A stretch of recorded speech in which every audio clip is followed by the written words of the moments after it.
আখাউড়া অভিমুখে বিএনপির long March, ভারতের চক্রান্ত রুখে দেওয়ার হুঁশিয়ারি, সার্বভৌমত্বের প্রশ্নে কাউকে ছাড় নয় বলেছেন নেতারা।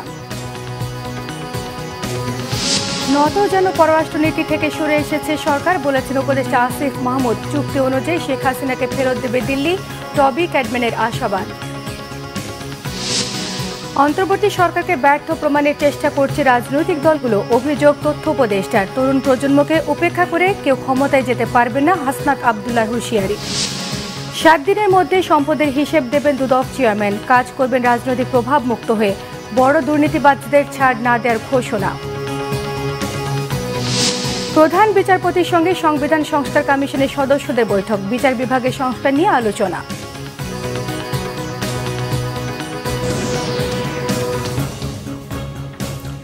দেখছিলেন ক্রাউন সিমেন্ট সংবাদ শিরোনাম। আধিপত্যবাদের বিরুদ্ধে লং মার্চ করেছে জাতীয়তাবাদী যুবদল, স্বেচ্ছাসেবক দল ও ছাত্র দল। ঢাকা থেকে শুরু হওয়া লং মার্চ ব্রাহ্মণবাড়িয়ার আখাউড়া সীমান্তে গিয়ে শেষ হয়েছে। ছাত্র ও যুব নেতারা বলেছেন, দেশের সার্বভৌমত্বের প্রশ্নে কাউকে ছাড় দেওয়া হবে না।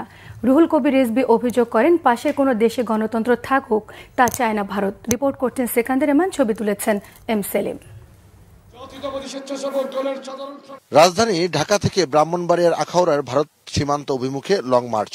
বিএনপির 3 সংগঠন, জাতীয়তাবাদী যুবদল, স্বেচ্ছাসেবক দল ও ছাত্রদল যার আয়োজক। নয়াপল্টন বিএনপির কেন্দ্রীয় কার্যালয় থেকে যখন এই কর্মসূচি শুরু হয়, তখন পুরো এলাকায় বিপুল সংখ্যক নেতাকর্মীর উপস্থিতি। সংক্ষিপ্ত সমাবেশে বিএনপির সিনিয়র যুগ্ম মহাসচিব রুহুল কবির রিজভী বলেন, পিন্ডির কাছ থেকে স্বাধীনতা এনে দিল্লির কাছে দেবে না বাংলাদেশের জনগণ। নিজেরা গণতান্ত্রিক দেশ দাবি করলেও ভারত তার আশপাশের দেশে গণতন্ত্র চায় না বলেও মন্তব্য করেন তিনি। ভারত গণতান্ত্রিক দেশ, তাদের ওরা নিজেরা গণতান্ত্রিক দেশ, কিন্তু ওরা চায় না বাংলাদেশ, তারা এখানকার জনগণের কথাই চলুক। তারা ভুটান, তারা নেপাল, তারা কি বলে যে মালদ্বীপ, শ্রীলঙ্কার লোকরা নিজের কথাই চলুক, দিল্লির কথাই চলতে হবে। ওই স্বাধীনতা আবার বিক্রি করে দেব?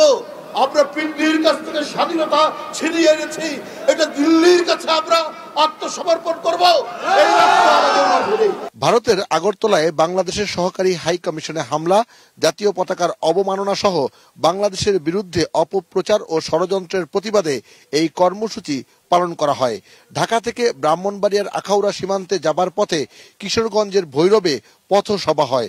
পুরো পথেই নেতাকর্মীদের ছিল সরব উপস্থিতি। সামান্যতম ষড়যন্ত্র পরিলক্ষিত হয়, জাতীয়তাবাদী ছাত্র দলের স্পষ্ট ভাষায় বলে যেতে চায় যে দুর্বার আন্দোলন হবে, সেই আন্দোলনকে মোকাবেলার ক্ষমতা এই বাংলাদেশে কোনো সময় কোনো শক্তি তৈরি হবে না ইনশাআল্লাহ। দেশের স্বার্থ ঐক্যবদ্ধ, জনগণের স্বার্থ ঐক্যবদ্ধ, বাংলাদেশের প্রতিটি ভূখণ্ডের প্রতিটি ইঞ্চি আমাদের কাছে অমূল্য সম্পদ। সুতরাং আসুন আমরা ঐক্যবদ্ধভাবে বাংলাদেশের স্বার্থ রক্ষায় ঐক্যবদ্ধভাবে বাংলাদেশের মানুষকে সাথে নিয়ে ইনশাআল্লাহ ভালো থাকবো। শেষ বিকেলে ব্রাহ্মণবাড়িয়ার আখাউড়া স্থলবন্দর মাঠে সমাবেশে সীমান্ত হত্যা বন্ধ, পানির ন্যায্য হিস্যার মতো অমীমাংসিত ইস্যুর দ্রুত সমাধান চান ছাত্র যুব নেতারা। আজকের পর থেকে ভারতের সাথে কোনো দ্বিপাক্ষিক আলোচনা হবে না। এখন থেকে তাদের সাথে আলোচনা করতে হলে বহুপাক্ষিক আলোচনা করতে হবে। বাংলাদেশ থেকে কোন দীক্ষিত বিতাড়িত শেখ হাসিনাকে ভারত আশ্রয় দিয়ে রেখেছে, আর শুধু শেখ হাসিনাকে খুশি করার জন্য বাংলাদেশের সাথে বিভিন্ন রকমের উস্কানিমূলক আচরণ করছে। আমরা গভীর উদ্বেগের সাথে লক্ষ্য করেছি, বাংলাদেশের গণতন্ত্র ধ্বংস করার জন্য ভারত বারবার বাংলাদেশের বিরুদ্ধে চক্রান্ত করেছে, বারবার ষড়যন্ত্র করেছে। প্রিয় বন্ধুরা, ভারত সীমান্তে একাধিকবার হাজার হাজার বাংলাদেশি জনগণকে, নিরীহ জনগণকে গুলি করে হত্যা করেছে। আমরা অবিলম্বে ভারতের কাছে এই সীমান্ত হত্যার বন্ধ চাই। বাংলাদেশের স্বার্থ সমুন্নত রাখতে দেশপ্রেমিক জনতার কর্মসূচি অব্যাহত রাখার কথাও জানান ছাত্র ও যুব নেতারা। বাংলাদেশের প্রশ্নে কোনো আপোষ নয়, দেশের স্বাধীনতা এবং সার্বভৌমত্বের প্রশ্নেও কোনো আপোষ নয়, এমনটাই বলছেন জাতীয়তাবাদী ছাত্রদল, যুবদল এবং স্বেচ্ছাসেবক দলের নেতারা। তারা বলছেন প্রতিবেশী দেশ ভারতের সঙ্গে বন্ধুত্বপূর্ণ আচরণ চায় বিএনপি, তবে সে আচরণ হতে হবে সমতার ভিত্তিতে। কোনোভাবেই বাংলাদেশের স্বার্থ ক্ষুণ্ণ হয় এমন কোনো সিদ্ধান্ত মেনে নেওয়া হবে না বলে বারবার বলছেন ছাত্র এবং যুব নেতারা। সিকান্দার রেমান, বাংলা ভিশন, আখাউড়া স্থলবন্দর, ব্রাহ্মণবাড়িয়া। এদিকে আন্তর্জাতিক প্রোপাগান্ডা রোধে বিএনপির নেতাকর্মীদের কাজ করার তাগিদ দিয়েছেন দলের মহাসচিব মির্জা ফখরুল ইসলাম আলমগীর। বলেন, এখন শুধু স্লোগান দেওয়ার রাজনীতি নয়, সাইবার জগতেও যুদ্ধ করতে হবে। যুক্তরাজ্য বিএনপি ও তার অঙ্গ সংগঠনের নেতাকর্মীদের সঙ্গে মত বিনিময়ে তিনি এসব কথা বলেন। আমরা জোর করে কিছু করা যাবে না, আইনের মধ্যে দিয়ে যেতে হবে। আমরা সেগুলো আপনার সংস্কারের জন্য, পরিবর্তনের জন্য আমরা কাজ করেছি, ইতিমধ্যে আমরা সাবমিটও করেছি। আমরা সংবিধান সংশোধনের জন্য বা পরিবর্তনের জন্য কমিশন করা হয়েছে, কমিশনের কাছে আমরা আমাদের প্রস্তাবটা দিয়েছি। সবচেয়ে বড় জিনিস হচ্ছে আমরা একটা 31 দফা দিয়েছিলাম ফর চেঞ্জ, রাষ্ট্র ব্যবস্থার পরিবর্তন, রাষ্ট্র কাঠামোটার পরিবর্তন। কারণ আমরা দেখেছি যে এই রাষ্ট্র কাঠামোতে আপনার ওই কর্তৃত্ববাদী হওয়ার সম্ভাবনা খুব বেশি, ফ্যাসিস্ট হয়ে যাওয়ার সম্ভাবনা সবচেয়ে বেশি। সুতরাং রাষ্ট্রপতি এবং প্রধানমন্ত্রী এই দুজনের ক্ষমতা থেকে ভাগ করতে হবে। অন্তর্বর্তীকালীন সরকার ভারতের সঙ্গে নতজানু পররাষ্ট্রনীতি থেকে সরে এসেছে বলে জানিয়েছেন স্থানীয় সরকার, যুব ও ক্রীড়া উপদেষ্টা আসিফ মাহমুদ সজীব ভুইয়া। সকালে কুমিল্লার পল্লী উন্নয়ন একাডেমির বয়েড অডিটোরিয়ামে এক কর্মশালার সমাপনী অনুষ্ঠান শেষে সাংবাদিকদের তিনি এসব কথা বলেন। আসিফ মাহমুদ বলেছেন, জাতীয় স্বার্থকে সামনে রেখে পরবর্তী সম্পর্কগুলো চলমান থাকবে। বাংলাদেশের বিরুদ্ধে ভারতীয় মিডিয়ার অপপ্রচারের জন্য ভারতের পক্ষ থেকে দুঃখ প্রকাশ করা হয়েছে বলেও তিনি জানিয়েছেন। জাতীয় স্বার্থকে কম্প্রোমাইজ করে কোনো রিলেশনে আমরা, ইন্টারন্যাশনাল রিলেশন আমরা বিশ্বাস করি না। সম্পর্ক উন্নয়নের ক্ষেত্রে উভয় পক্ষেরই কিছু বিষয় অ্যাড্রেস করা প্রয়োজন এবং আমাদের দিক থেকে বিশেষ করে গণহত্যাকারী শেখ হাসিনাকে ফেরত দেয়া এবং তিনি যেন সেখানে বসে যে বিভিন্ন বিদ্বেষমূলক বক্তব্য প্রচার করছেন সেটা বন্ধ করা যায়, এই কথাটি বলা হয়েছে। ভারত ফেরত না পাঠালেও সাবেক প্রধানমন্ত্রী শেখ হাসিনার অনুপস্থিতিতে আন্তর্জাতিক অপরাধ ট্রাইব্যুনালে তার বিচার করা যাবে বলে মনে করেন ট্রাইব্যুনালের চিফ প্রসিকিউটরের বিশেষ পরামর্শক টবি ক্যাডম্যান। শেখ হাসিনাকে বাংলাদেশ ফেরত চাইলে তারা সহযোগিতা করবে বলেও মনে করেন তিনি। বুধবার আন্তর্জাতিক অপরাধ ট্রাইব্যুনালে প্রসিকিউশন এবং তদন্ত সংস্থার সাথে বৈঠক শেষে এসব কথা বলেন টবি ক্যাডম্যান। গালমা শফির রিপোর্ট। লন্ডন ভিত্তিক গর্নিকা 37 ল ফার্মের যুগ্ম প্রধান ব্রিটিশ আইনজীবী টবি ক্যাডম্যানকে আন্তর্জাতিক অপরাধ ট্রাইব্যুনালের চিফ প্রসিকিউটরের বিশেষ পরামর্শক নিয়োগ দেওয়া হয়। বুধবার প্রসিকিউশন এবং তদন্ত সংস্থার সাথে প্রথমবারের মতো বৈঠক করেন ক্যাডম্যান। পরে সাংবাদিকদের বলেন, শেখ হাসিনাকে ভারত ফেরত না দিলে আইসিসির সহযোগিতা নেওয়া যেতে পারে। ভারত একটি গণতান্ত্রিক দেশ, তারা আইনের শাসনের প্রতি শ্রদ্ধাশীল। সেজন্যই আমার প্রত্যাশা, বাংলাদেশ শেখ হাসিনাকে ফেরত চাইলে ভারত সহযোগিতা করবে, আর তারা ফেরত না দিলে শেখ হাসিনার অনুপস্থিতিতেই আন্তর্জাতিক অপরাধ ট্রাইব্যুনালে তার বিচার করা যাবে। বিচার প্রক্রিয়া স্বচ্ছ ও আন্তর্জাতিক মানের করতেই ব্রিটিশ এই আইনজীবীকে নিয়োগ দেওয়া হয়েছে বলে জানান চিফ প্রসিকিউটর তাজুল ইসলাম। বিচার প্রক্রিয়া স্বচ্ছভাবে, আন্তর্জাতিকভাবে যাতে কোনো রকম প্রশ্নের সম্মুখীন না হয় সেই ব্যাপারে আমরা তার সাহায্য গ্রহণ করছি। তিনি এটাও বলেছেন যে যেগুলো সংশোধিত হয়েছে সেগুলো খুব কাজের হয়েছে, আরও দু একটা বিষয়ে আরও অ্যামেন্ডমেন্টের প্রয়োজন হতে পারে, সেই ব্যাপারে আমরা সম্মিলিতভাবে প্রসিকিউশন এজেন্সির সাথে, প্রসিকিউটরের সাথে পরামর্শক্রমে আমরা আরও কিছু বিষয় প্রপোজ করব, এটা তিনি বলেছেন। জুলাই আগস্ট গণহত্যার বিচারের মান নিয়ে যাতে কোনো প্রশ্ন না উঠে সেজন্য আন্তর্জাতিক মান মেনে চলা হচ্ছে বলে জানান টবি ক্যাডম্যান। গালমান শফি, বাংলা ভিশন, ঢাকা। দেশের বিদ্যমান রাজনৈতিক দলগুলো অন্তর্বর্তী সরকারকে ব্যর্থ প্রমাণ করার চেষ্টা করছে বলে অভিযোগ করেছেন তথ্য ও সম্প্রচার উপদেষ্টা মোহাম্মদ নাহিদ ইসলাম। সচিবালয়ে তিনি এসব মন্তব্য করেন। উপদেষ্টা নাহিদ ইসলাম জানান, গণ অভ্যুত্থানের পর নতুন রাজনৈতিক দল গঠিত হবে, জনগণের মধ্যে এমন প্রত্যাশা তৈরি হয়েছে। সেই দল যদি সফল হয় তবে বর্তমান রাজনৈতিক দলগুলো একটি চ্যালেঞ্জের মধ্যে পড়ে যাবে। নাহিদ ইসলাম আরও জানান, রাজনৈতিক দলগুলো চাইছে না দেশের সংস্কার তাদের অধীনেই হোক, তাই তারা বর্তমান অন্তর্বর্তী সরকারকে ব্যর্থ প্রমাণ করার চেষ্টা চালিয়ে যাচ্ছে। দলগুলো সংস্কারের পরিবর্তে নির্বাচনকে বেশি প্রাধান্য দিচ্ছে। সচিবালয়ে ব্রিটিশ গ্লোবাল পার্টনার্স গভর্নেন্স প্রতিনিধি দল উপদেষ্টার সঙ্গে দেখা করেছেন।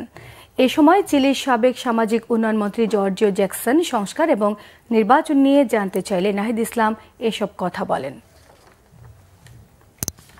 তরুণ প্রজন্মকে উপেক্ষা করে এবার কেউ আর ক্ষমতায় যেতে পারবে না বলে মন্তব্য করেছেন বৈষম্য বিরোধী ছাত্র আন্দোলনের আহ্বায়ক হাসনাত আব্দুল্লাহ। ঢাকা কলেজে জুলাই বিপ্লবের স্মৃতিচারণ অনুষ্ঠানে তিনি এসব কথা বলেন। শিক্ষার্থীরা বলেন, ভারতের সাথে সম্পর্ক হবে ন্যায্যতার ভিত্তিতে। দাবি জানান ফ্যাসিবাদের দোসরদের বিচারের। তাইমুর রশিদের রিপোর্ট। জুলাই অভ্যুত্থানে ঢাকা কলেজের অবদানের স্বীকৃতি নিয়ে আলোচনা সভার আয়োজন করে বৈষম্য বিরোধী ছাত্র আন্দোলন। শ্রদ্ধা ভরে স্মরণ করা হয় শহীদ ও আহতদের। ফ্যাসিবাদের বিরুদ্ধে রক্তাক্ত সংগ্রামের স্মৃতি তুলে ধরেন শিক্ষার্থীরা। উপর থেকে আমরা দেখছি র্যাবের যে গুলি চলছে, আতর্কিক গুলি চলছে র্যাবের হেলিকপ্টার থেকে। যখন আমরা আন্দোলন বেগবান করার জন্য ক্লাস পরীক্ষা বর্জন করি, তখন শিক্ষকরা, আমার ডিপার্টমেন্টের স্যাররাই বলেছিল যে বাবা সবকিছুকে বলে দিতে হয়, তোমরা ক্লাসে আসা লাগবে না। বক্তারা বলেন, ন্যায্যতার ভিত্তিতেই সম্পর্ক হতে হবে প্রতিবেশী দেশ ভারতের সাথে। দাদা বাবুদের এজেন্ডা যেও বাস্তবায়ন করতে চাইবেন, তাদের বিরুদ্ধে আমাদের অবস্থান থাকবে। প্রত্যেকটা দেশের সাথে যেভাবে বাংলাদেশের সম্পর্ক থাকে, ভারতের সাথেও সেভাবে বাংলাদেশের সম্পর্ক থাকবে। কেন্দ্রীয় সমন্বয়ক হাসনাত আব্দুল্লাহ বলেন, তরুণ প্রজন্মকে উপেক্ষা করে এবার আর ক্ষমতায় যেতে পারবে না কেউ। কোন শক্তি যদি রাষ্ট্রীয় কাঠামোর মধ্য দিয়ে মনে করে থাকে এই তরুণ প্রজন্মকে মাইনাস করে দিয়ে পরবর্তী বাংলাদেশ বিনির্মাণ করবে, ক্ষমতার লোভে অন্ধ হয়ে গিয়ে তারা যদি মনে করে থাকে এই তরুণ প্রজন্মকে তারা মাইনাস করে দিয়ে নিজেরাই সংসদের দিকে যাত্রা করবে, তাহলে তারা সেটা ভুল ভাবছে। আওয়ামী লীগের বিচার নিশ্চিত করার পর নির্বাচনের দাবি জানানো হয় আলোচনা সভায়। তাইমুর রশিদ, বাংলা ভিশন, ঢাকা। বাংলাদেশের সংখ্যালঘু নির্যাতনের অভিযোগে ভারতের বিভিন্ন রাজ্যে বিক্ষোভ মিছিল হলেও একই দিন উত্তরপ্রদেশে প্রায় 200 বছরের পুরনো মসজিদের একাংশ গুড়িয়ে দিয়েছে স্থানীয় প্রশাসন। বাংলাদেশ বিরোধী অপপ্রচারের ধারাবাহিকতায় মঙ্গলবারও ঝাড়খণ্ড, উত্তরাখণ্ড, উত্তরপ্রদেশ সহ ভারতের বিভিন্ন অঙ্গরাজ্যে মিছিল করেছে ক্ষমতাসীন বিজেপি এবং শরিক দলসহ কট্টর হিন্দুত্ববাদী সংগঠনগুলো। বাংলাদেশের হিন্দু সম্প্রদায়ের নিরাপত্তা নিশ্চিতে মানবাধিকার সংস্থা সহ আন্তর্জাতিক সম্প্রদায়কে সরব হবার দাবি তুলেছেন বিক্ষুব্ধ নেতারা। বলেছেন, বাংলাদেশের অন্তর্বর্তী সরকার প্রধান ডক্টর মোহাম্মদ ইউনূসের এ বিষয়ে সচেতন হওয়া উচিত। এদিকে প্রতিবেশী দেশে সংখ্যালঘু নির্যাতনের অভিযোগ তুলে উত্তরপ্রদেশে বিক্ষোভ হলেও একই দিন ওই রাজ্যে ভাঙা হয়েছে প্রাচীন এক মসজিদের একাংশ। ফতেপুর জেলায় নুরি মসজিদের 20 মিটার পরিমাণ অংশ বুলডোজার দিয়ে গুড়িয়ে দেওয়া হয়েছে। স্থানীয় প্রশাসনের দাবি, মহাসড়কের প্রস্থ বাড়ানোর জন্য 2 থেকে 3 বছর আগে তৈরি করা মসজিদের বর্ধিত অংশ ভাঙা হয়েছে। এই বক্তব্য নাকচ করে মসজিদ কমিটির দাবি, 2-3 বছরের মধ্যে মসজিদের অংশ বাড়ানোর প্রমাণ নেই। এমনকি স্যাটেলাইটে সংরক্ষিত ছবিতেও প্রমাণ পাওয়া যাচ্ছে না। মসজিদটি নির্মিত হয়েছে 1839 সালে, আর এর চারদিক ঘিরে রাস্তার নকশা তৈরি হয়েছে 1956 সালে। প্রথম দিনে সাংবাদিকদের প্রশ্নবাণে দুদকের নবনিযুক্ত চেয়ারম্যান ডক্টর মোহাম্মদ আব্দুল মোমেন। তার বিরুদ্ধে দুদকে অবৈধ সম্পদের অভিযোগ ছিল, সেসবের খোলাখুলি জবাবও দেন আব্দুল মোমেন। রাজনৈতিক পরিচয়েরও ব্যাখ্যা দেন অকপটে। জানিয়েছেন, আগামী 7 দিনের মধ্যে নবনিযুক্ত 2 কমিশনার সহ সম্পদের হিসাব প্রকাশ করবেন দুদক চেয়ারম্যান। রিপোর্ট ফরুক বাবুর। 42 দিন পর শূন্যতা কাটিয়ে অবশেষে যোগ দিলেন দুদকের নতুন চেয়ারম্যান ডক্টর মোহাম্মদ আব্দুল মোমেন ও কমিশনার আলী আকবর আজিজি। গত 30 অক্টোবর দুদকের সাবেক চেয়ারম্যান মঈন উদ্দিন আবদুল্লাহ ও 2 কমিশনার জহিরুল হক ও আসিয়া খাতুন পদত্যাগ করে আত্মগোপনে চলে গেলে অভিভাবক শূন্য হয় দুদক। নিয়োগ পাবার পরের দিন বুধবার বিকেলে দুদকে আসেন নবনিযুক্ত চেয়ারম্যান ও 1 জন কমিশনার। কর্মকর্তাদের সাথে প্রায় 3 ঘন্টার বৈঠক শেষে সাংবাদিকদের জানান দুদকের ভবিষ্যৎ কর্মপরিকল্পনা। জনগণ ও রাষ্ট্রের চাহিদা পূরণের পাশাপাশি রাষ্ট্র লুটকারীদের ছাড় না দেওয়ার কথাও জানায় কমিশন। যেসব বিষয়ে বড় ধরনের দুর্নীতি হয়েছে যেসব বিষয়ে রাষ্ট্র বিশেষভাবে ক্ষতিগ্রস্ত হয়েছে এবং যারা এই কাজগুলি করেছেন তারা যাতে শেষ পর্যন্ত ছাড় না পান, আমরা চেষ্টা করব সেই কাজটা যাতে আমরা সঠিকভাবে, ন্যায়পরায়ণভাবে, যথাযথ তদন্তের মাধ্যমে সমাপ্ত করতে পারি, যাতে শেষ পর্যন্ত এমন না হয় যে আমরা একটি অসমাপ্ত তদন্ত কিংবা বায়াস কোনো তদন্ত কিংবা কোনো রাজনৈতিক কিংবা অন্য কোনো মতাদর্শে প্রভাবিত হয়ে আমরা কাজ না করি, সেটি আমরা লক্ষ্য রাখবো। চুক্তিভিত্তিক নিয়োগ পাওয়া দুদক চেয়ারম্যান আব্দুল মোমেন বিমানের এমডি থাকাকালীন তার বিরুদ্ধে অবৈধ সম্পদের অভিযোগেরও ব্যাখ্যা দেন। সেই অভিযোগগুলি দুদকে এসছে 2009 সালে, 9 থেকে 22 পর্যন্ত এর উপরে বহু তদন্ত হয়েছে। তদন্ত হয়ে 23 সালে দুদক থেকে এই অভিযোগগুলি যে প্রমাণিত হয়নি সেই প্রত্যয় দুদকই করেছে এবং এটা কিন্তু 5ই আগস্টের পরে নয়, আর অনেক আগে। আমি আশা করি আপনার প্রশ্নের জবাব দিতে পেরেছি। সেটাও যদি না হয়, আপনার যদি তারপরে কোনো সন্দেহ থাকে, অভিযোগগুলি তো আপনাদের হাতেই আছে, যদি ভাইরাল হয়ে থাকে আপনারা কেন তদন্ত করছেন না? এদিকে নতুন কমিশনার মিয়া আলী আকবর আজিজি বলেন, তদন্তের ধীরগতি কমিয়ে নতুন উদ্যমে সমাজ থেকে দুর্নীতির গলা চেপে ধরা হবে। আমাদের হাতে যেগুলো আছে অনুসন্ধান এবং তদন্ত, এইগুলো যত দ্রুত বিচারালয়ে আমরা পাঠাতে পারবো, তত দ্রুত মনে করেন যে ইনশাল্লাহ ন্যায় বিচারের ডিসপেনসেশনের গতি পাচ্ছে। গত সোমবার দুদক চেয়ারম্যান সহ 3 সদস্যের কমিশন নিয়োগে প্রজ্ঞাপন দেয় মন্ত্রী পরিষদ বিভাগ। তবে অবসরপ্রাপ্ত ব্রিগেডিয়ার জেনারেল হাফিজ আহসান ফরিদ বিদেশ থাকায় তিনি পরে যোগ দেবেন। ফররুখ বাবু, বাংলা ভিশন, ঢাকা। সংবিধানে বিচার বিভাগ নিয়ে প্রয়োজনীয় সংস্কারের বিষয়ে সংবিধান সংস্কার কমিশনের কাছে নিজের মতামত তুলে ধরেছেন প্রধান বিচারপতি ডক্টর সৈয়দ রেফাত আহমেদ। বিকেলে সুপ্রিম কোর্টে তার সঙ্গে সাক্ষাৎ করেন সংবিধান সংস্কার কমিশনের সদস্যরা। বৈঠক শেষে কমিশন প্রধান অধ্যাপক আলী রিয়াদ জানিয়েছেন, বিচার বিভাগের বিভিন্ন সংস্কারের বিষয়ে প্রধান বিচারপতির সঙ্গে তারা মত বিনিময় করেছেন। কিছু জিনিস ভাবছি কমিশন হিসেবে, কমিশনের সদস্যরা আমরা তো সংবিধানের যে অংশগুলো বিচার বিভাগ সংশ্লিষ্ট সেগুলোকে বিবেচনা করছি, সেগুলোর কিছু কিছু সংস্কারের কথা তো আছে। ইতিমধ্যে প্রধান বিচারপতির পক্ষ থেকেও কিছু সংস্কার প্রস্তাব দেওয়া হয়েছে।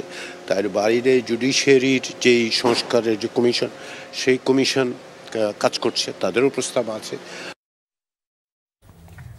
অন্তর্বর্তীকালীন সরকারের প্রধান উপদেষ্টা অধ্যাপক মোহাম্মদ ইউনুস বলেছেন, দেশের শিক্ষা ব্যবস্থা এক কঠিন সংকটে। পার্বত্য অঞ্চলে সেই সংকট আরও কঠিন। সকালে পার্বত্য জেলা পরিষদের চেয়ারম্যান ও সদস্যবৃন্দের জন্য এক প্রশিক্ষণ কর্মসূচিতে ভার্চুয়ালি যোগ দিয়ে প্রধান উপদেষ্টা বলেন, পার্বত্য চট্টগ্রামের সমস্যাগুলো সমাধানযোগ্য। শিক্ষা, প্রযুক্তি ও অর্থনৈতিকভাবে পার্বত্য অঞ্চলকে এগিয়ে নেওয়ার কথা জানান প্রধান উপদেষ্টা। রাঙামাটিতে আয়োজিত সভায় ভার্চুয়ালি যোগ দেন অধ্যাপক মোহাম্মদ ইউনুস। শিক্ষা, প্রযুক্তি ও অর্থনৈতিকভাবে পার্বত্য অঞ্চলকে এগিয়ে নেওয়ার বিষয়ে জোর দিয়ে তিনি বলেন, প্রাকৃতিক সৌন্দর্য সম্পদে পরিপূর্ণ পার্বত্য জেলাগুলো বাংলাদেশের সবচেয়ে উন্নত অঞ্চল হতে পারত, কিন্তু সবচেয়ে পেছনে পড়ে আছে। প্রধান উপদেষ্টা বলেন, পার্বত্য এলাকাগুলো দুর্গম, সেজন্য যোগাযোগ করা কঠিন হয়, আর এ কারণেই সেখানে প্রযুক্তির প্রসার দরকার। নারী ফুটবল টিমে পার্বত্য জেলা থেকে আসা খেলোয়াড়দের সঙ্গে বৈঠকের স্মৃতিচারণ করে প্রধান উপদেষ্টা বলেন, বাংলাদেশের মেয়েরা ফুটবলে বিশ্বের অন্যান্য দেশের টিমকে হারিয়ে চ্যাম্পিয়ন হয়েছে। অধ্যাপক ইউনুস আরও বলেন, পার্বত্য এলাকার তরুণদের শুধু বাংলাদেশের নাগরিক নয়, বিশ্ব নাগরিক হতে হবে। পার্বত্য অঞ্চলের শিক্ষা ব্যবস্থার সংস্কার ও সঠিক পদ্ধতি প্রশিক্ষণের গুরুত্ব নিয়ে কথা বলেন প্রধান উপদেষ্টা।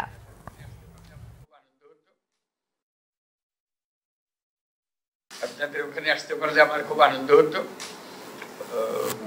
পার্বত্য জেলাগুলো দেখার আগেও দেখেছি অনেকবার, কিন্তু বহুদিন দেখা হয়নি।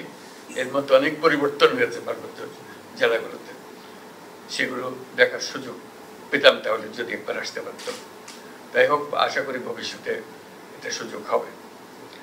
আমার লোভ হয়, কারণ এটা একটা অত্যন্ত চমৎকার একটা এলাকা। চমৎকার শুধু দৃশ্যের জন্য না, সৌন্দর্যের জন্য না, সৌন্দর্যের জন্য এটা বাংলাদেশের সবচেয়ে বোধহয় সুন্দর এলাকা। কাজে এখানে যারা থাকে তারাও সৌভাগ্যবান যে এরকম প্রাকৃতিক সৌন্দর্যের মধ্যে তারা থাকতে পারে, এবং এত রকমের ক্ষুদ্র নৃগোষ্ঠী এখানে আছে, সবাই মিলেমিশে আছে। মিলেমিশে থাকতে হলে সমস্যাও হয়, সমস্যাগুলো আছে, কিন্তু সমস্যাগুলো সমাধানযোগ্য। বাংলাদেশের সংস্কার এজেন্ডাকে সমর্থনের পাশাপাশি অর্থনৈতিক উন্নয়নের সহযোগিতা অব্যাহত রাখার জোরালো প্রতিশ্রুতি দিয়েছে জাপান। নির্বাচন সহ বিভিন্ন ক্ষেত্রে অন্তর্বর্তী সরকারের সংস্কার উদ্যোগে টোকিওর দৃঢ় সমর্থনের কথাও প্রধান উপদেষ্টাকে জানিয়েছেন তিনি। রাষ্ট্রীয় অতিথি ভবন যমুনায় প্রধান উপদেষ্টা ডক্টর মোহাম্মদ ইউনূসের সঙ্গে বিদায়ী সাক্ষাতে জাপানের রাষ্ট্রদূত এই আশ্বাস দিয়েছেন। দুদেশের সম্পর্কের প্রশংসা করে জাপানের আরও বিনিয়োগ প্রত্যাশা ব্যক্ত করেন প্রধান উপদেষ্টা। জানান, অন্তর্বর্তী সরকার বিদেশি প্রত্যক্ষ বিনিয়োগে গুরুত্বপূর্ণ সংস্কার করে যাচ্ছে। জুলাই আগস্টের গণ অভ্যুত্থানের পর একটি জাপানি কোম্পানিও সরে না যাওয়া ইতিবাচক বার্তা দেয় বলেও মন্তব্য করেছেন তিনি। জাপানের একটি সম্মেলনে প্রধান উপদেষ্টাকে আমন্ত্রণ জানান জাপানের বিদায়ী রাষ্ট্রদূত। সেখানে জাপানি বিনিয়োগকারীদের বিনিয়োগ করতে আমন্ত্রণ জানাতে পারবে বাংলাদেশ। রোহিঙ্গা ইস্যুতে টোকিওর দৃঢ় সমর্থনের কথা উল্লেখ করেছেন প্রধান উপদেষ্টা। বস্ত্র ও নৌপরিবহন উপদেষ্টা ডক্টর সাখাওয়াত হোসেন বলেছেন, দেশে তৈরি পোশাক খাতে অস্থিরতা তৈরি করা হচ্ছে। এর সাথে পাশের দেশ ভারত ও পতিত সরকারের প্রচেষ্টা লক্ষণীয়। রাজধানীর আগারগাঁয়ে সুশাসনের জন্য নাগরিক সুজনের আলোচনা সভায় ডক্টর সাখাওয়াত হোসেন বলেন, তৈরি পোশাক খাতের অস্থিরতার চেষ্টা সবাইকে মিলে রুখতে হবে। তিনি বলেন, নির্বাচন গ্রহণযোগ্য করার বিষয়টি নির্ভর করে ভোটারদের অভিব্যক্তির উপর। নির্বাচনকে নষ্ট কিভাবে করতে হয় সেই পিএইচডি বাংলাদেশে করা যায়। গত কয়েকটি নির্বাচনের প্রকৃত উদাহরণ। সব অবকাঠামো ভেঙে দিয়েছে আওয়ামী লীগ সরকার। এটা পুনরায় ঠিক করা খুবই কষ্টসাধ্য। মানুষের ভোট যেন হাইজ্যাক না হয় সেটি ভাবতে হবে মানুষকে। ডক্টর সাখাওয়াত হোসেন বলেন, আশা করছি আগামী নির্বাচন গ্রহণযোগ্য হবে। তো আমি আশা করি যে আগামী যে ভোট ইলেকশনটা হবে সেই ইলেকশনটা যারা পার্টিসিপেট করবেন দে হ্যাভ টেকেন লেসন। তারা নিশ্চয়ই এখান থেকে শিক্ষা নিয়েছে। যদি শিক্ষা না নিয়ে থাকেন তাহলে ইটস ভেরি আনফরচুনেট। আর নির্বাচন হওয়ার বা নির্বাচনের ক্ষমতায় আসার পরে যা হয়, যা হয়েছে, প্রত্যেকটি স্ট্রাকচার ধ্বংস করে গেছে। বাংলা ভিশনের পরিচালক মোহাম্মদ আজিজুল হকের রুহের মাগফিরাত কামনায় দোয়া মাহফিল হয়েছে। বিকেলে রাজধানী টিকাটুলি জামে মসজিদে দোয়া মাহফিল হয়েছে। দোয়া মাহফিলে প্রয়াত আজিজুল হকের পিতা, বাংলা ভিশনের চেয়ারম্যান এবং বিশিষ্ট শিল্পপতি আব্দুল হক সহ পরিবারের সদস্য, আত্মীয় পরিজন ছাড়াও বাংলা ভিশনের ব্যবস্থাপনা পরিচালক ইঞ্জিনিয়ার ইশরাক হোসেন, বাংলা ভিশনের সংবাদকর্মী, কর্মকর্তা, কর্মচারী এবং এলাকাবাসী এতে অংশ নেন। বাংলা ভিশনের সদ্য প্রয়াত পরিচালক মোহাম্মদ আজিজুল হকের রুহের মাগফিরাত কামনায় বিশেষ দোয়া এবং কোরআন তেলাওয়াত করা হয়। পরিবারের পক্ষ থেকে মরহুমের জ্যেষ্ঠ পুত্র আরিফুল হক তার বাবার জন্য সবার কাছে দোয়া চান। পরে মরহুম আজিজুল হকের মাগফিরাত কামনায় মোনাজাত করা হয়েছে। দোয়া মাহফিলে পরিবার এবং এলাকাবাসী সহ যারা অংশ নিয়েছেন তাদের সকলের প্রতি কৃতজ্ঞতা প্রকাশ করেন তিনি। এর আগে মঙ্গলবার বাংলা ভিশনের পরিচালক মোহাম্মদ আজিজুল হকের নামাজে জানাজা শেষে আজিমপুর কবরস্থানে দাফন সম্পন্ন হয়েছে। রবিবার দিবাগত রাতে সিঙ্গাপুর জেনারেল হাসপাতালে চিকিৎসাধীন অবস্থায় ইন্তেকাল করেন তিনি। সোমবার সিঙ্গাপুর এয়ারলাইন্সের নিয়মিত একটি ফ্লাইটে হজরত শাহজালাল আন্তর্জাতিক বিমানবন্দরে তার লাশ এসে পৌঁছয়। তার মৃত্যুতে বিভিন্ন রাজনৈতিক দল, সামাজিক সংগঠন, ব্যবসায়ী নেতৃবৃন্দ এবং গণমাধ্যমে কর্ণধাররা শোক জানিয়েছেন।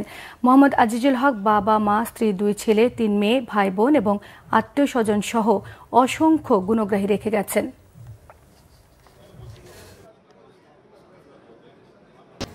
মহান বিজয় দিবস উপলক্ষে রাষ্ট্রপতির সংবর্ধনা অনুষ্ঠানে বিএনপি চেয়ারপারসন ও সাবেক প্রধানমন্ত্রী বেগম খালেদা জিয়া এবং বিএনপির ভারপ্রাপ্ত চেয়ারম্যান তারেক রহমানকে আমন্ত্রণ জানানো হয়েছে। রাতে গুলশানে বিএনপি চেয়ারপারসনের রাজনৈতিক কার্যালয়ে রাষ্ট্রপতির পক্ষ থেকে দাওয়াতপত্র পৌঁছে দেন রাষ্ট্রপতির সামরিক সচিব major general Mohammad Adil Chowdhury. BNP chairperson Begum Khaleda Zia ও ভারপ্রাপ্ত চেয়ারম্যান তারেক রহমানের পক্ষ থেকে দাওয়াতপত্র গ্রহণ করেন দলের স্থায়ী কমিটির সদস্য ডাক্তার AZM জাহিদ হোসেন। এর আগে গত 21 নভেম্বর ঢাকা সেনানিবাসের সেনাকুঞ্জে সশস্ত্র বাহিনী দিবসের অনুষ্ঠানে অংশ নিয়েছিলেন BNP chairperson Begum Khaleda Zia. Army aviation গ্রুপকে আরও আধুনিক, পেশাদার, যুগোপযোগী এবং শক্তিশালী বাহিনী হিসেবে গড়ে তোলার অঙ্গীকার ব্যক্ত করেছেন সেনাপ্রধান general Wakeruzzaman. Aviation basic course 13 এর ব্রেভেট ও সার্টিফিকেট প্রদান অনুষ্ঠানে তিনি এই অঙ্গীকার ব্যক্ত করেন। সেনাপ্রধান জানান, জাতীয় যে কোনো দুর্যোগে মানবতার সেবায় এবং ত্রাণ পরিবহন ও বিতরণে আর্মি এভিয়েশন গ্রুপ অনন্য ভূমিকা পালন করছে। উজ্জ্বল ভবিষ্যৎ নিশ্চিতে আরও আধুনিক হেলিকপ্টার এবং উড়োজাহাজ বহরে যুক্ত করার আশ্বাস দেন তিনি। বলেন, আগামী দিনে আর্মি এভিয়েশন গ্রুপের সক্ষমতা আরও বাড়ানো হবে। এবারের প্রশিক্ষণে 18 জন সেনা, 4 জন নৌ এবং 2 জন পুলিশ বাহিনী সহ মোট 24 জন তরুণ অফিসার এতে অংশ নেন। প্রশিক্ষণে তাত্ত্বিক বিষয়ের বাইরেও সফলভাবে মৌলিক বিমান উড্ডয়নের প্রশিক্ষণ দেওয়া হয়েছে। প্রতিষ্ঠান লগ্ন থেকে এ পর্যন্ত সেনা, নৌ এবং পুলিশ বাহিনীর মোট 162 জন অফিসারকে বৈমানিক হিসেবে প্রশিক্ষিত করা হয়েছে। অনুষ্ঠানে সেনা, নৌ এবং পুলিশ বাহিনীর ঊর্ধ্বতন কর্মকর্তা সহ গণ্যমান্য বেসামরিক অতিথিরা এসে উপস্থিত ছিলেন। বাংলাদেশ নিয়ে খেলতে গিয়ে ভারত নিজেদের পায়ে কুড়াল মারছে বলে মন্তব্য করেছেন বিএনপির স্থায়ী কমিটির সদস্য গয়েশ্বর চন্দ্র রায়।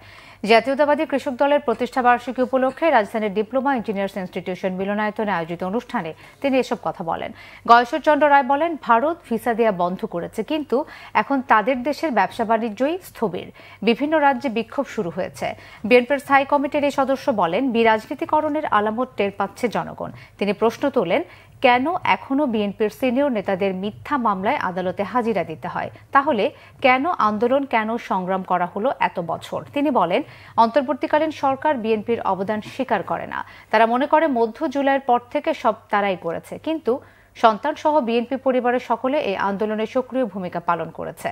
আর 16 বছরের সংগ্রামের ফলে শেখ হাসিনার বিরুদ্ধে মানুষের চূড়ান্ত আন্দোলনের ক্ষেত্র তৈরি করেছে বলেও মন্তব্য করেন গয়েশ্বর চন্দ্র রায়। দেশ যখন ইতিবাচক ধারায় ফিরতে শুরু করেছে, তখন ফ্যাসিস্টরা দেশকে অশান্ত করার চেষ্টা করছে বলে মন্তব্য করেছেন জামায়াতে ইসলামীর আমির ডাক্তার শফিকুর রহমান। সকালে রাজধানীর মগবাজারের আল ফালা মিলনায়তনে জামায়াতে ইসলামীর কেন্দ্রীয় মজলিসের শুরার অধিবেশনে উদ্বোধনী বক্তব্যে এসব কথা বলেন জামায়াতের আমির। ডাক্তার শফিকুর রহমান বলেছেন, ফ্যাসিস্ট ও ষড়যন্ত্রকারীদের চোখ রাঙানিকে দেশের মানুষ পরোয়া করে না। ছাত্র জনতার ত্যাগের বিনিময়ে নতুন বাংলাদেশের জন্ম হয়েছে। ছাত্র জনতার এই ত্যাগের মর্যাদা দিতে সকলকে ঐক্যবদ্ধ থাকার আহ্বান জানিয়েছেন তিনি। বলেন, আওয়ামী লীগের কাছে বিরোধী মত সহ কারো জীবনের কোনো নিরাপত্তা ছিল না। আওয়ামী ফ্যাসিস্টদের জুলুম এবং ফ্যাসিজমের শিকার হয়েছে জামায়াত নেতাকর্মীদের বাড়িঘর পর্যন্ত গুড়িয়ে মাটির সঙ্গে মিশিয়ে দেওয়া হয়েছিল। ভারতের সাথে শেখ হাসিনার সরকারের করা প্রতিটি দেশবিরোধী চুক্তি বাতিলের দাবি জানিয়েছে গণ অধিকার পরিষদের একাংশের নেতারা। বিকেলে জাতীয় প্রেস ক্লাবের সামনে ভারতীয় গ্রাস থেকে ফেনী, চট্টগ্রামকে রক্ষা ও ইন্ডিয়ান ইকোনমিক জোন বরাদ্দ বাতিলের দাবিতে আয়োজিত সমাবেশে এই দাবি জানান তারা। ভারতকে দেয়া ট্রানজিট নিয়ে সমালোচনা করে বক্তারা বলেন, ফেনী, কুমিল্লা, লালমনিরহাট সহ যেসব বিমানবন্দর ভারতের সীমানার কাছাকাছি, ভারতের স্বার্থে সেগুলো বন্ধ করেছে পতিত আওয়ামী লীগ সরকার। এ সময় গণ অধিকার পরিষদের আহ্বায়ক অবসরপ্রাপ্ত কর্নেল মশিউজ্জামান বলেন, যে চুক্তিতে চট্টগ্রামের মিরসরাইয়ের 900 একর জায়গা ভারতকে দেয়া হয়েছে, সেই চুক্তি বাতিল না করলে দেশের সার্বভৌমত্ব হুমকির মুখে পড়বে। পশ্চিমবঙ্গে মুখ্যমন্ত্রী মমতা তাদের ভোট বাড়াতে বাংলাদেশ নিয়ে অপপ্রচার চালাচ্ছেন বলেও অভিযোগ করেন তিনি। বৈশ্বিক ক্ষুধা সূচক অনুযায়ী দক্ষিণ এশিয়ায় বাংলাদেশের স্কোর ভারত, পাকিস্তান এবং আফগানিস্তানের তুলনায় ভালো, তবে নেপাল এবং শ্রীলঙ্কার চেয়ে পিছিয়ে। রাজধানীতে বিশ্ব ক্ষুধা সূচক 2024-এর প্রতিবেদন থেকে তথ্য জানা যায়। প্রতিবেদন অনুযায়ী 19.4 স্কোর পেয়ে বাংলাদেশের অবস্থান 127টি দেশের মধ্যে 84তম। রিপোর্ট প্রকাশ উপলক্ষে ওয়ার্ল্ড হাঙ্গার হিলফে বাংলাদেশ এবং কনসার্ন ওয়ার্ল্ড ওয়াইড যৌথভাবে আলোচনার আয়োজন করে। প্রধান অতিথি ছিলেন মৎস্য ও প্রাণী সম্পদ উপদেষ্টা ফরিদা আক্তার। বৈশ্বিক ক্ষুধা সূচকের তথ্য পর্যালোচনা করে দেখা যায়, এখনও দেশের বিভিন্ন জায়গায় বহু মানুষ খাবারের তীব্র সংকটে থাকে। সূচক অনুযায়ী বাংলাদেশের জনসংখ্যার 11.9% অপুষ্টিতে ভুগছে। 5 বছরে কম শিশুদের 23.6% খর্বকা এবং 11% শারীরিকভাবে দুর্বল। 5 বছর বয়সের আগেই মারা যায় প্রায় 3% শিশু।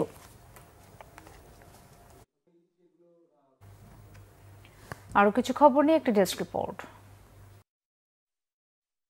ধানমন্ডির 7 মসজিদ রোডে উদ্বোধন করা হলো যমুনা ব্যাংকের 169তম শাখা। ব্যাংকের ব্যবস্থাপনা পরিচালক ও সিইও মির্জা ইলিয়াসউদ্দিন আহমদের সভাপতিত্বে এতে প্রধান অতিথি ছিলেন ব্যাংকের চেয়ারম্যান রবিন রাজন শাখাওয়াত।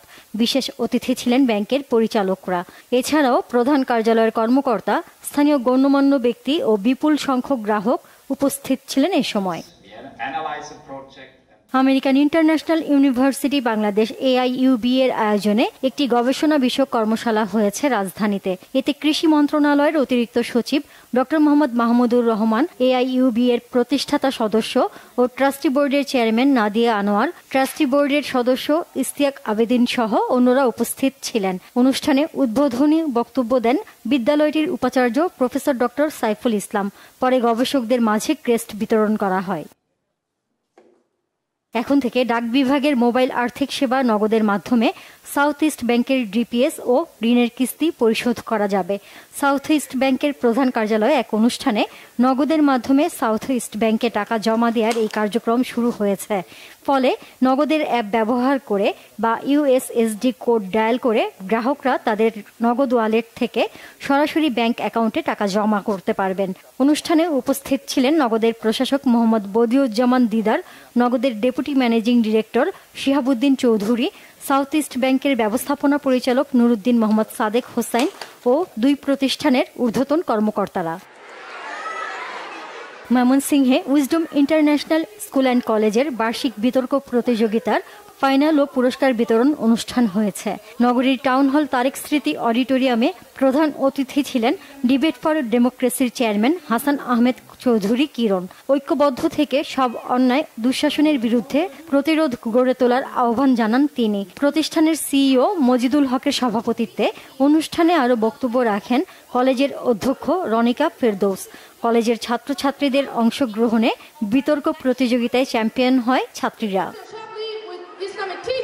নতুন নির্বাহী কমিটি গঠনের পর এএবিএ প্রথম নেটওয়ার্কিং ইভেন্ট হয়ে গেল রাজধানীর বনানী ক্লাব ব্যাংকুয়েট হলে। 60টিরও বেশি বিজ্ঞাপনী সংস্থার স্বত্বাধিকারী, সিইও, অ্যাসোসিয়েশন এবং কার্যনির্বাহী পরিষদের সদস্যরা উপস্থিত ছিলেন এই ইভেন্টে। বিশেষ বক্তা ছিলেন ইউনিলিভার বাংলাদেশের চেয়ারম্যান ও ব্যবস্থাপনা পরিচালক মোহাম্মদ জাভেদ আক্তার, বিজ্ঞাপন জগতের অগ্রজ গীতিয়ারা সাফিয়া চৌধুরী, রামেন্দু মজুমদার, সারা জাকের, মুনিরা আহমেদ খান ও ইউসুফ হাসান সহ অনেকে সেখানে উপস্থিত ছিলেন। ঢাকা ও আশপাশের বিজয়ী ব্যবসায়ীদের নিয়ে পুরস্কার বিতরণী ও রিটেইলারদের সাথে মতবিনিময় সভা করেছে আকিজ ফুড অ্যান্ড বেভারেজ। খুচরা ব্যবসায়ীদের জন্য সেপ্টেম্বর-অক্টোবর 2 মাস ব্যাপী বিশেষ স্ক্র্যাচ কার্ড প্রোগ্রাম স্বাধীনতা অফারের আয়োজন করা হয়েছিল। অনুষ্ঠানে প্রতিষ্ঠানের ঊর্ধ্বতন কর্মকর্তারা বিজয়ীদের হাতে পুরস্কার তুলে দেন। General manager Mohammad Atiqur Rahman, assistant general manager Mohammad Fazle Karim, deputy general manager Kazi Mofazzal Haque ও অন্যান্য কর্মকর্তারা অনুষ্ঠানে উপস্থিত ছিলেন। ইউনিলিভার বাংলাদেশ তাদের ফ্ল্যাগশিপ বিজনেস প্রতিযোগিতা বিজমাস্ট্রোজের 15তম আসর সম্পন্ন করেছে। শীর্ষ 5 প্রতিযোগী দলের মধ্যে বিজয়ী হয়েছে ঢাকা বিশ্ববিদ্যালয়ের ব্যবসায় প্রশাসন ইনস্টিটিউটের মোহাম্মদ তাহমিদুর রহমান খান, নুসরাত ফৌজিয়া নিশু ও মাইশা ইসলাম মোনামির দল। বিজমাস্ট্রোজ 2024-এর থিম ছিল পাওয়ার অব ইউ। বিজয়ীদের হাতে পুরস্কার তুলে দেন ইউনিলিভার বাংলাদেশ লিমিটেডের চেয়ারম্যান ও ব্যবস্থাপনা পরিচালক জাভেদ আক্তার, মানব সম্পদ পরিচালক দুর্দানা কবির, জুরি সদস্য এবং ব্যবস্থাপনা কমিটির সদস্যরা। রাজধানীর খিলক্ষেত রেললাইন ও পূর্বাচল 300 ফুট সংলগ্ন এলাকায় রেলওয়ের পরিত্যক্ত জায়গা 5 তারকা হোটেল নির্মাণে বরাদ্দ দেওয়ার প্রতিবাদে মানববন্ধন হয়েছে। ওয়েলফেয়ার সোসাইটির ব্যানারে 300 ফুট রাস্তায় মিছিল ও মানববন্ধন করে এলাকাবাসী। জায়গাটিতে খেলার মাঠ, এলাকাবাসীর হাঁটার ব্যবস্থা, শিশু পার্ক, প্রার্থনা স্থল স্থাপনের দাবি জানানো হয়। কর্মসূচিতে অংশ নেন সোসাইটির সভাপতি শাহিনুর আলম মারফত, সাধারণ সম্পাদক হাজী SM ফজলুল হক সহ স্থানীয়রা। Bangla vision news desk. অনিয়মের কারণে 29টি জেলা ফুটবল কমিটি ভেঙে দিয়েছে বাফুফে। জাতীয় দলের কোচ হাবিয়ার কাবরেরার চুক্তি নবায়ন হবে কি হবে না সেই সিদ্ধান্ত আগামী 7 দিনের মধ্যে। বাফুফে নির্বাহী কমিটির সভা শেষে আরও জানানো হয় বাড়ানো হয়েছে রেফারিদের সম্মানী। রিপোর্ট করছেন মানিক মাহমুদ। বাংলাদেশ ফুটবল ফেডারেশনের পূর্ণাঙ্গ নির্বাহী কমিটির সভায় জেলা ফুটবল সংস্থা, ডিএফের কার্যক্রম, রেফারিদের বিভিন্ন দাবি, চ্যাম্পিয়ন্স লিগ সহ বিভিন্ন বিষয়ে আলোচনা হয়। ফুটবলের সংস্কার ও কার্যক্রমকে গতিশীল করার লক্ষ্যে রেফারিদের মানোন্নয়ন ও সম্মানে বৃদ্ধির উদ্যোগ নেওয়া হয় সভায়। 8টি বিভাগে একই সাথে ফুটবলকে মাঠে রাখতে চান বাফুফের সভাপতি তাবিদ আওয়াল, কিন্তু জেলা ফুটবল সংস্থাগুলোর অব্যবস্থাপনা ও দুর্নীতির কারণে তা বাস্তবায়ন করা সম্ভব হচ্ছে না। তাই বাফুফে ডিএফএ মনিটরিং কমিটির তদন্তে 29টি জেলার ফুটবল কমিটি বিলুপ্তির প্রস্তাব পাশ হয় সভায়। ফুটবল রেফারিজ একাডেমি গঠন করা হবে। এই কমিটি কোনো কাউন্সিলরশিপ ঠিক করে নাই, কাউন্সিলরশিপ করেছে বিগত কমিটি। আমাদের প্রেসিডেন্টের একই কথা, ফুটবল জেলায় জেলায় চালাতে হবে। 35টি জেলা ফুটবল অ্যাসোসিয়েশনের তদন্তর প্রেক্ষিতে 29টি জেলার ফুটবল অ্যাসোসিয়েশনের কার্যনির্বাহী কমিটি বিলুপ্ত ঘোষণা করা হয়েছে। বাকি যেগুলা আছে সেগুলা পরবর্তীতে আবার দেখা হবে। এই 29টা জেলা কাউকে খুঁজে পাওয়া যাচ্ছে না। চলমান প্রিমিয়ার লিগের মাঠগুলোর দুরবস্থা। 2025 সালের ফুটবল ক্যালেন্ডার প্রণয়ন করার কথা বাফুফের।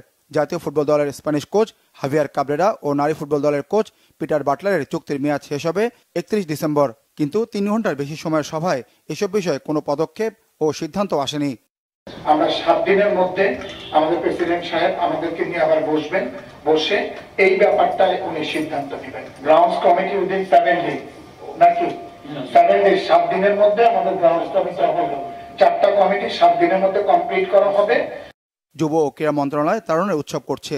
সেই উৎসবে শামিল হতে অনূর্ধ্ব 15 জাতীয় চ্যাম্পিয়নশিপ আয়োজনের পরিকল্পনা বাফুফের। ফেডারেশনের 2 সহ-সভাপতি ফাহাদ করিম ও শাহরিয়ার জাহিদের উদ্যোগে নির্বাহী কমিটির পরবর্তী 2 সভা হবে চট্টগ্রাম ও যশোরে। মানিক মাহমুদ, বাংলা ভিশন, ঢাকা। সংবাদ শেষ করব ক্রাউন 7 শিরোনামগুলো আরো একবার জানিয়ে। আখাউড়া অভিমুখে বিএনপির লং মার্চ, ভারতের চক্রান্ত রুখে দেওয়ার হুঁশিয়ারি, সার্বভৌমত্বের প্রশ্নে কাউকে ছাড় নয় বললেন নেতারা। নতজানু পররাষ্ট্রনীতি থেকে সরে এসেছে সরকার, বলেছেন উপদেষ্টা আসিফ মাহমুদ। চুক্তি অনুযায়ী শেখ হাসিনাকে ফেরত দেবে দিল্লি, টবি ক্যাডম্যানের আশাবাদ। অন্তর্বর্তী সরকারকে ব্যর্থ প্রমাণের চেষ্টা করছে রাজনৈতিক দলগুলো, অভিযোগ তথ্য উপদেষ্টার। তরুণ প্রজন্মকে উপেক্ষা করে কেউ ক্ষমতায় যেতে পারবে না, হাসনাত আব্দুল্লাহর হুঁশিয়ারি। 7 দিনের মধ্যে সম্পদের হিসাব দেবেন দুদক চেয়ারম্যান, কাজ করবেন রাজনৈতিক প্রভাব মুক্ত হয়ে, বড় দুর্নীতিবাজদের ছাড় না দেওয়ার ঘোষণা। প্রধান বিচারপতির সঙ্গে সংবিধান সংস্কার কমিশনের সদস্যদের বৈঠক, বিচার বিভাগের সংস্কার নিয়ে আলোচনা।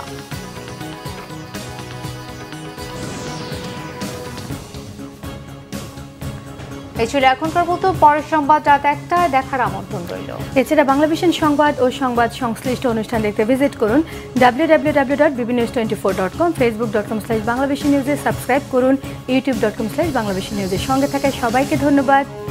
শুভরাত্রি।